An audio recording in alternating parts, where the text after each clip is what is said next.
What do we mean by innate well-being, Steve?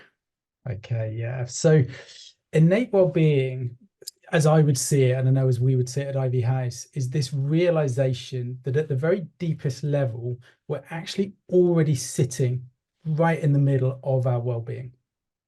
So another way of saying that is that it comes preloaded. It's part of our nature. It can't get damaged or tarnished, but we can get distracted or disconnected from it.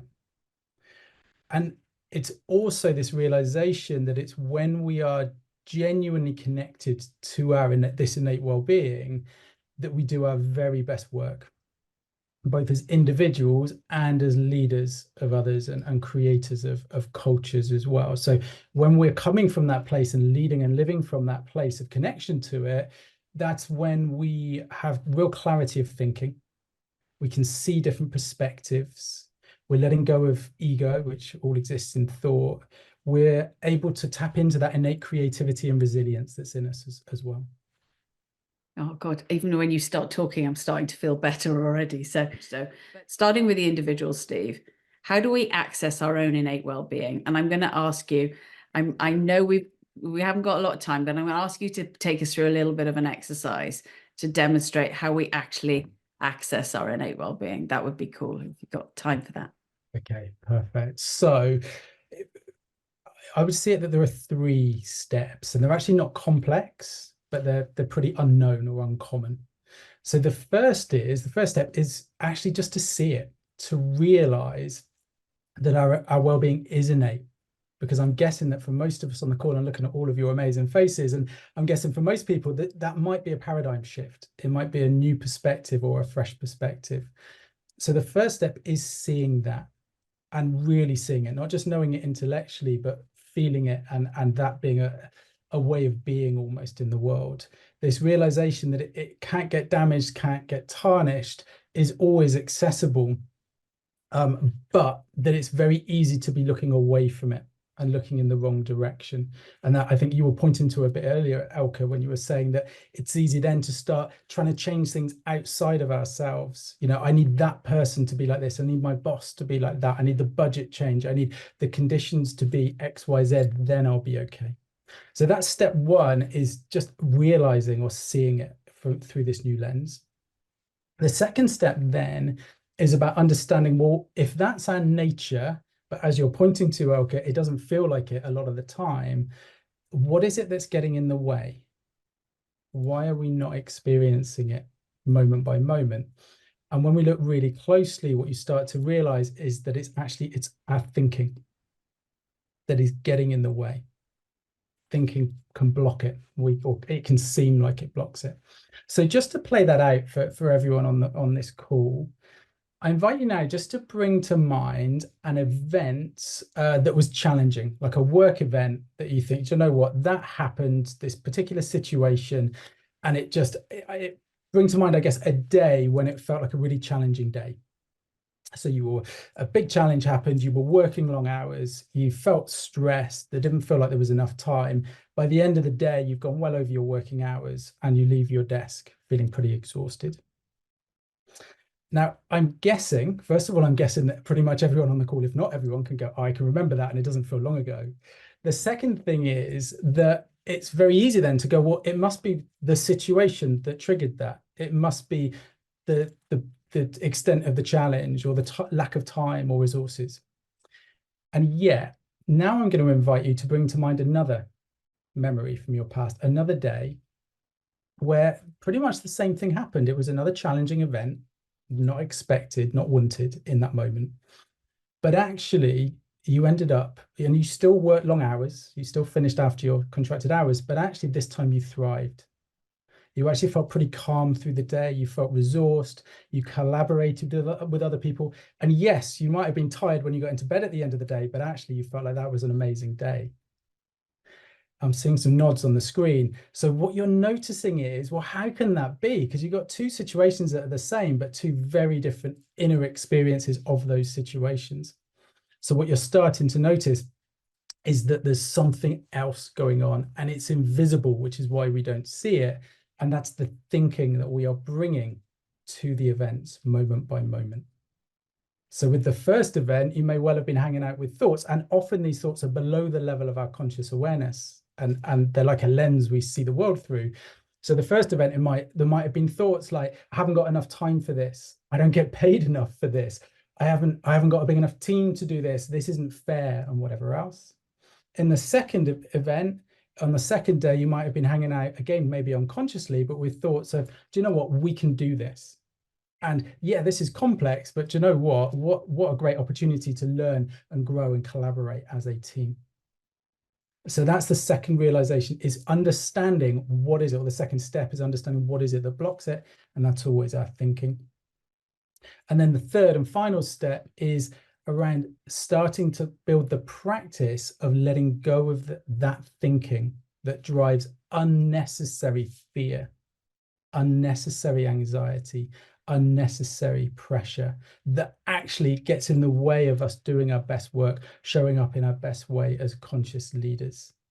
And that's what we at Ivy House obviously call conscious mind, stepping into that place of awareness behind our thinking mind. So yeah, so those would be the three pieces. Thank you. So again, thinking of our audience, Steve, you've been talking about personal well-being, about how we access that inner calm, that state of consciousness. From an organizational perspective, most of our audience will be from L&D, from CPOs to HRDs and all the rest of it. And they're thinking, okay, how does this relate to organizational well-being? So again, I'm going to ask you the same question I asked Despina, I guess, is what advice would you give these guys? How do they start to introduce this deeper, and I believe in my experience, game-changing understanding of well-being into their businesses? So this is for me, and I know for us as Ivy House, is around, well, how do we create an organizational culture where this understanding is first of all seen and understood, but also embedded and cascaded across the business? So how do you build a culture where your leaders see this and really understand on a pretty profound level, personally for themselves, that their well-being is innate, that they can access it? Will they get lost in their thinking sometimes? Absolutely. Do I get lost in my thinking sometimes? Absolutely.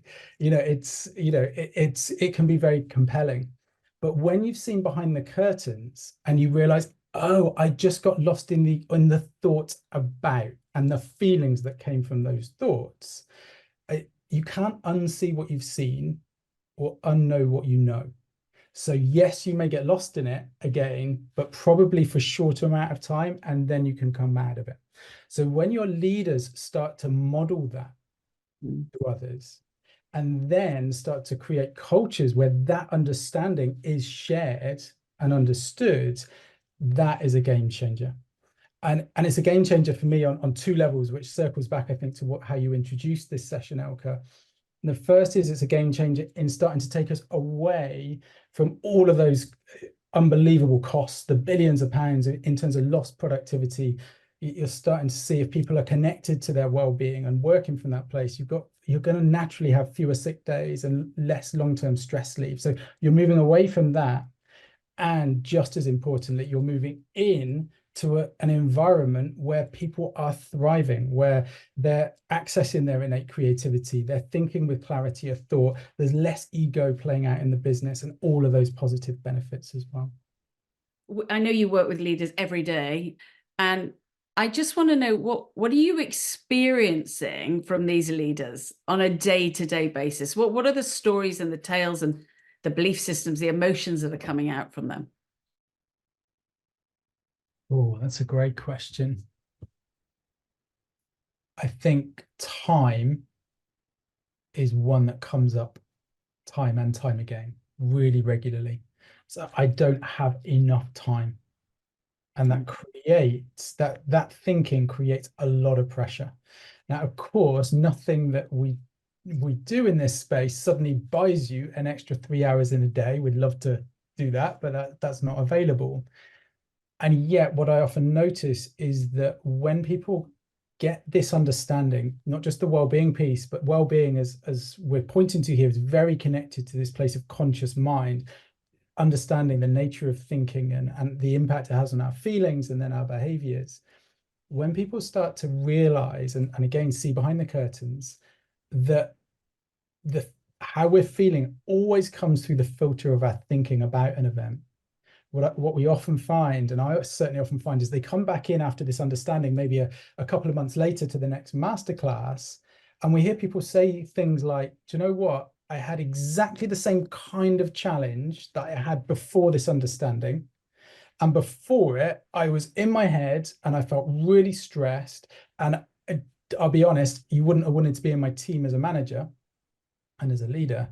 And then this happened after this understanding, and I started to go that way, and I spotted it, and I took a breath, which I would never normally have done, and I actually stepped away for a minute and reconnected and allowed that thinking, that scarcity of time thinking, to go.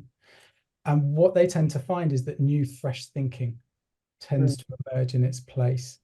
Now, it doesn't solve all the time challenges, but what is the quality of their doing after looking after the quality of their being? Consistently, we hear pretty amazing stories about what impact that has for them, but also that for their teams, the people they lead, and the cultures that they're creating as well. Thank you. Despina, you were going to say something. Yeah, I was just so struck by what Steve was saying about, sort of the awareness of looking behind the curtain of what our thoughts and, our ability to control that, what impact it has.